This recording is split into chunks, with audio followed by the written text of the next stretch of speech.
name's Jessica. I'm one of the vet techs here at Brookside Veterinary Hospital, and today I'm going to walk you through how to give sub-Q fluids at home. We do this for a number of reasons: if they're dehydrated, if there's kidney disease, sometimes if they're diabetic, so it just depends. But I want to walk you through the process. So with any sub-Q fluid kit we send home, we're going to send home a bag of fluids. Either a 500 milliliter bag, so a half-liter bag, or a larger one that's a liter.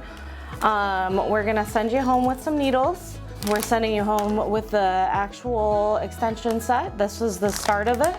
It's a fluid administration set. And then we're gonna send you home with an extender beyond that. To put this all together, what you'll do is you're gonna open your fluid administration set. You can just toss that to the side. And you're gonna open your extension set. And what we're gonna do is we're gonna hook those together first. So what you'll do is you'll find the end of your fluid administration set. These ends aren't gonna go together, they're the same. So what you're gonna do is flip it around, and then we'll take off the plastic caps. Try not to touch anything with them. We want to maintain sterile conditions as much as possible. So you can see this end is going to go into the female adapter. You'll put those together. You don't have to be a He-Man, you don't have to hook it out. And then you're gonna screw that tight. And then with this end, you're gonna use this to pierce your bag. So what you'll do is you'll take the top off the bag. It just clips right off. You'll take off your plastic portion of the piercing end of your administration set. And just like with giving fluids, you're gonna pierce with intention. It does take a little bit of force to get through this rubber. So you're gonna just push and turn, and that'll be in. And then at that point, what you're gonna do is you're gonna let it openly flow and you can kind of see it kind of going through the bag until you end up with it fully flushed. And you can even squeeze a little bit. And now that it's coming out of the bottom of that bag, we know that the line is fully primed. And you take your little roller closure and you're gonna roll it all the way to that skinny end. And what that does is a clamp. It clamps off your fluid line so you're not just dripping fluids everywhere.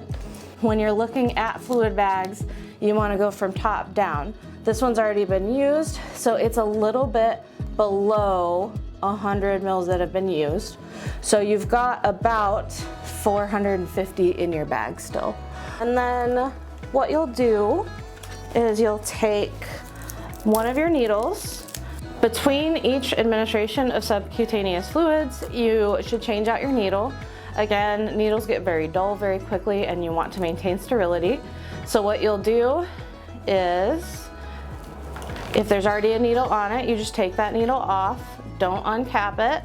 And then you'll take these two ends, it's tabbed so that makes it easier. Pull it open so that your needle end is exposed, and then attach. Again, you don't have to be He-Man, it's hard to get off if you strongman it. And then you're just gonna gently tighten it, and you've got a new needle, you're ready for use. And then now what we'll do, we've got Coco here. Coco's being a very good girl, and we're gonna move her just a little bit out of the way. So when we're looking for the sub-Q space, again, under the skin, that's all that means. We don't wanna poke straight down. We don't wanna poke too shallow. So we wanna go in at about a 45-degree angle to where her skin is at. So again, we'll take her skin. I like to do this because it kind of desensitizes the area. So you'll take her skin, you'll pull it up, straight up. And as you can see, I've got that kind of triangle going on right here. So what I'm gonna do is poke right here, is I'm gonna take this cap off, and I'm gonna poke at a 45-degree angle to her skin. So we're about right here. And then you wanna poke with intention. So you're just gonna go boop, and it's in. The faster you do it, the less they react, and you are all set to give fluids. So now I've got the needle inserted. I've got her hooked up to her fluids. It does help if you have a second person. So I'll take that wheel clamp and I'll open it up. And then at that point, we're starting to give fluids. So you can tell you're in and you're not going through if you're not getting fluid buildup and if you're seeing the drips come through on the actual bag. And then once you're done, what you'll do is, again, you want to close it off first. If you don't, it's not a big deal. You're just going to get a little wet. So once you've clamped that off, what you'll do is you'll take your fingers, kind of hold together where that needle is and pull that out. Hold for about 10-20 seconds, and then that way, you know, we start to have that clotting happen and we don't have fluid come out. You might still see a little fluid leakage. That's okay. They're gonna get the majority of their fluids even if a couple drops leak out. And that's how you do it.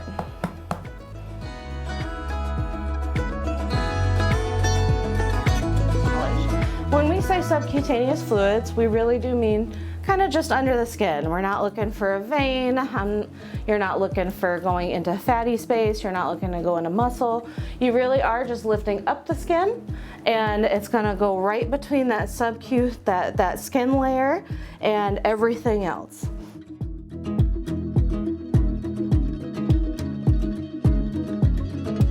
Don't be alarmed when your pet looks like Quasimodo.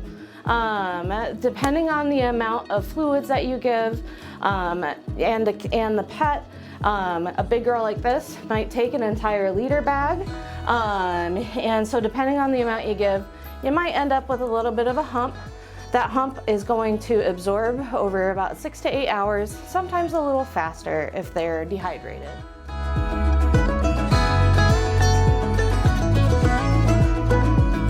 So what we'll do is we'll put a little prescription label on there telling you how much to give, how often to do it, and what you're looking at is the lines on the bag.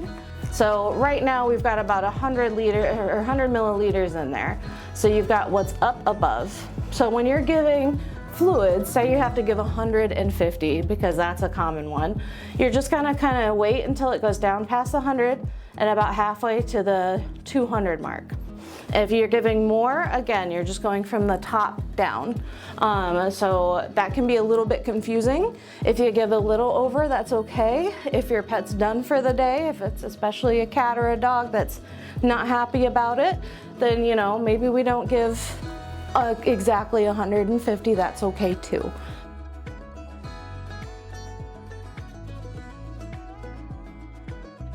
So if you poke through, that's completely okay. Trained professionals do that all the time. I know I've done that my share of times. What you can do is pull back a little bit and redirect the needle. But if you're gonna poke more than once, I would recommend changing out your needles. Needles can get very dull over each poke, and by about the third, it's a pretty dull needle. And so just think about how that would feel if somebody was doing that with you trying to do something. I think you'd probably not like that very much. So for these guys' comfort and for the purposes of hygiene, you want to change out those needles.